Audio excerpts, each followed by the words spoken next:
തൻ്റെ സഹോദരങ്ങളാൽ ഇശ്മായേലിയർക്ക് വിൽക്കപ്പെട്ട യോസഫിനെ ഈജിപ്തിലെ ഫറവോന്റെ ഉദ്യോഗസ്ഥനും കാവൽക്കാരുടെ നായകനുമായ പോത്തിഫർ വിലയ്ക്ക് വാങ്ങി തൻ്റെ വീട്ടിൽ അടിമയാക്കി മാറ്റി. എന്നാൽ ദൈവം യോസഫിനോട് കൂടെ ഉണ്ടായിരുന്നു. പോത്തിഫറിന്റെ വീട്ടിൽ യോസഫ് കഠിനാധ്വാനം ചെയ്തു. ദിവസങ്ങൾ കടന്നുപോയി. യോസഫ് ചെയ്യുന്നതെല്ലാം വളരെ വിജയമായി മാറി. യോസഫ് ചെയ്യുന്നതെല്ലാം വളരെ വിജയമാവുന്നതും അവനെന്തോ പ്രത്യേകത ഉള്ളതായും അവൻ്റെ യജമാനൻ പോത്തിഫർ കണ്ടു. എന്നാൽ അതിന് കാരണം യോസഫ് യഹോവ എന്ന ദൈവത്തെ ആരാധിക്കുന്നത് കൊണ്ടാണെന്ന് പോത്തിഫറിന് മനസ്സിലായി. ദിവസങ്ങൾ കഴിയും തോറും പോത്തിഫറിന് യോസഫിൽ ഉള്ള വിശ്വാസം വർദ്ധിച്ചു വന്നുകൊണ്ടേയിരുന്നു. താമസിയാതെ പോത്തിഫർ യോസഫിനെ തൻ്റെ വീടിൻ്റെ മേൽനോട്ടക്കാരനായി നിയമിച്ചു. എല്ലാം അവൻ്റെ സംരക്ഷണയിൽ ഏൽപ്പിച്ചു. ഇതുമൂലം യഹോവ പോത്തിഫറിന്റെ വീടിനെ അനുഗ്രഹിച്ചു. യോസഫിന്റെ നേതൃത്വത്തിൽ പോത്തിഫറിന്റെ കുടുംബം അഭിവൃദ്ധി പ്രാപിച്ചു. വയലുകൾ ധാരാളം വിളവ് നൽകി. വീട് സുഗമമായി നടന്നു. വീട്ടിൽ സമാധാനം നിറഞ്ഞു. പക്ഷേ വിജയത്തോടൊപ്പം അപകടവും വന്നു. യോസഫ് കോമളനും മനോഹര രൂപിയുമായിരുന്നു. പോത്തിഫറിന്റെ ഭാര്യ യോസഫിനെ ശ്രദ്ധിക്കാൻ തുടങ്ങി. ദിവസം തോറും അവൾ അവനെ വശീകരിക്കാൻ ശ്രമിച്ചുകൊണ്ടേയിരുന്നു. പക്ഷേ യോസഫ് വിസമ്മതിച്ചു. ഈ വീട്ടിലെ എല്ലാ കാര്യങ്ങളിലും എൻ്റെ യജമാനൻ എന്നെയാണ് വിശ്വസിച്ചിരിക്കുന്നത്. എനിക്കെങ്ങനെ ഇത്ര വലിയ തെറ്റ് ചെയ്ത് ദൈവത്തിനെതിരെ പാപം ചെയ്യാൻ കഴിയും എന്ന് അവളോടവൻ പറഞ്ഞു. എന്നിട്ടും അവൾ നിർബന്ധിച്ചു. യോസഫ് അവളെ ഒഴിവാക്കി. എന്നാൽ ഒരു ദിവസം വീട്ടിൽ മറ്റാരും ഇല്ലാതിരുന്നപ്പോൾ അവൾ അവനെ വശീകരിക്കാൻ ശ്രമിച്ചു. യോസഫ്, വരൂ, എന്നോട് പശയിക്കും. യോസഫ് തൻ്റെ വസ്ത്രം അവളുടെ കയ്യിൽ ഉപേക്ഷിച്ച് ഓടിപ്പോയി. അപമാനിതയും കോപഭരിതയുമായ അവൾ നിലവിളിക്കുകയും മറ്റ് ദാസന്മാരെ വിളിക്കുകയും ചെയ്തു.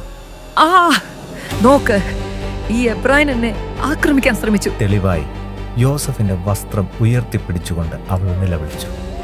പോത്തിഫർ വീട്ടിൽ തിരിച്ചെത്തി സംഭവം കേട്ടപ്പോൾ അവൻ്റെ ഹൃദയം കോപത്താൽ ജ്വലിച്ചു. വിചാരണയോ ചോദ്യമോ ഇല്ലാതെ തൻ്റെ ഭാര്യയുടെ വാക്ക് കേട്ട് അവൻ യോസഫിനെ ജയിലിലടച്ചു. എന്നാൽ ജയിലിൽ ആയിരുന്നപ്പോഴും ദൈവം യോസഫിനോട് കൂടെയിരുന്നു. അതുകൊണ്ട് കാരാഗൃഹ പ്രമാണിക്ക് അവനോട് മനസ്സലിവ് തോന്നി.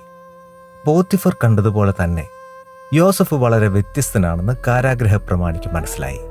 അവൻ തൊട്ടതെല്ലാം വിജയിച്ചു.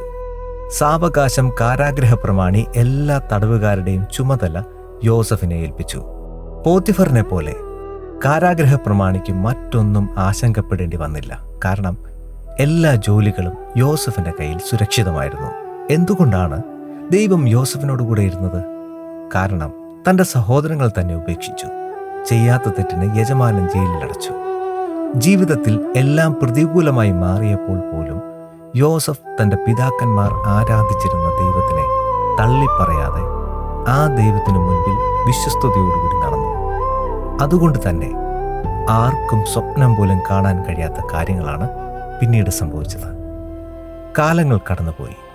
അങ്ങനെ ഒരിക്കൽ മിസ്രയീം രാജാവായ ഫറവോന്റെ പാനപാത്രവാഹകനും അപ്പക്കാരനും രാജാവിന് അനിഷ്ടമായ ഒരു കാര്യം ചെയ്തു. ഫറവോൻ അവരെ അകമ്പടി നായകന്റെ വീട്ടിൽ യോസഫ് തടവിലായിരുന്ന കാരാഗൃഹത്തിൽ ആക്കി. അകമ്പടി നായകൻ അവരെ യോസഫിന്റെ പക്കൽ ഏൽപ്പിച്ചു. അവൻ അവർക്ക് ശുശ്രൂഷ ചെയ്തു. അവർ കുറെ കാലം തടവിൽ കിടന്നു. അങ്ങനെ ഒരു രാത്രിയിൽ രണ്ടുപേരും അസ്വസ്ഥത ഉളവാക്കുന്ന ചില സ്വപ്നങ്ങൾ കണ്ടു. രാവിലെ യോസഫ് അവരുടെ അടുക്കൽ വന്ന് നോക്കിയപ്പോൾ അവർ രണ്ടുപേരും ദുഃഖിച്ചിരിക്കുന്നത് കണ്ടു.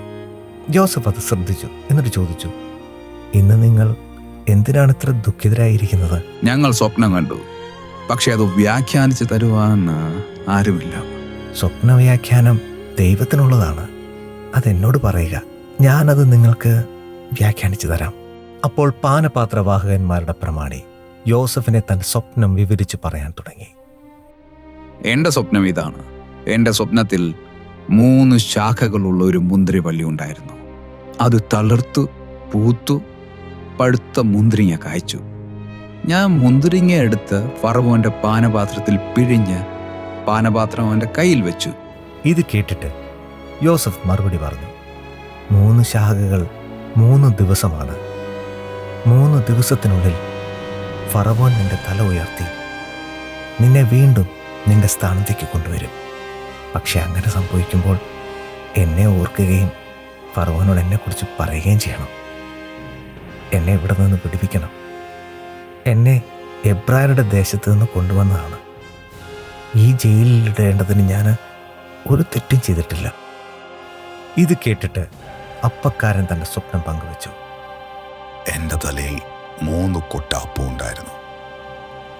മുകളിലുള്ള കൊട്ടയിൽ ഫറവോന് വേണ്ടി എല്ലാത്തരം അപ്പവും ഉണ്ടായിരുന്നു.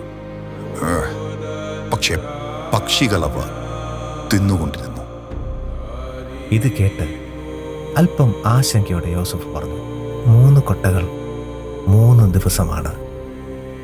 3 ദിവസത്തിനുള്ളിൽ ഫറവോൻ താങ്കളുടെ തല വെട്ടി താങ്കളെ ഒരു മരത്തിൽ തൂക്കും. പക്ഷികൾ താങ്കളുടെ മാംസം തിന്നും. 3 ദിവസങ്ങൾക്ക് ശേഷം ഫറവോന്റെ ജന്മദിനത്തിൽ ഈ 2 സ്വപ്നങ്ങളും സാക്ഷാത്കരിക്കപ്പെട്ടു. പാനപാത്രവാഹകനെ പുനഃസ്ഥാപിച്ചു. അപ്പക്കാരനെ ഫറവോൻ വധിച്ചു. യോസഫ് അർത്ഥം പറഞ്ഞ പോലെ തന്നെ സംഭവിച്ചു. എങ്കിലും പാനപാത്രവാഹകന്മാരുടെ പ്രമാണി യോസഫിനെ ഓർക്കാതെ അവനെ മറന്നു കളഞ്ഞു.